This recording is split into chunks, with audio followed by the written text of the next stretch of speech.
Heiko van der Vecken dan Rangga Azov kembali bersatu. Penggemar kirim karangan bunga tanda cinta.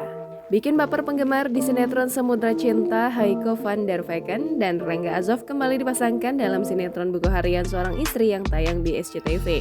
Dipasangkan kembali dalam sinetron baru, penggemar Heiko van der Vecken dan Rangga Azov pun menyambut dengan gembira. Ini terbukti dengan banyaknya karangan bunga yang dikirim ke lokasi syuting sinetron Buku Harian Seorang Istri dari penggemar mereka yang disebut dengan Haizofavers. Tak pelak, dengan banyaknya karangan bunga dari Haizofavers, Azov dan Heiko tak menyangka kalau penggemar mereka berdua masih sangat mendukung keduanya.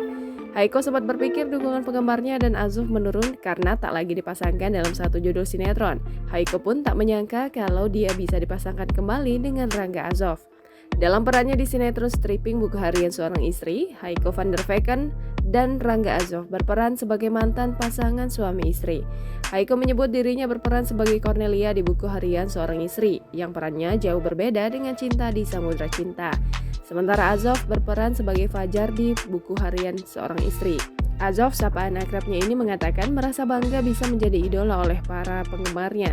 Di akhir pembicaraan, Azov berpesan untuk penggemarnya agar selalu melakukan hal positif. Jangan lupa subscribe, share, komen, dan like ya!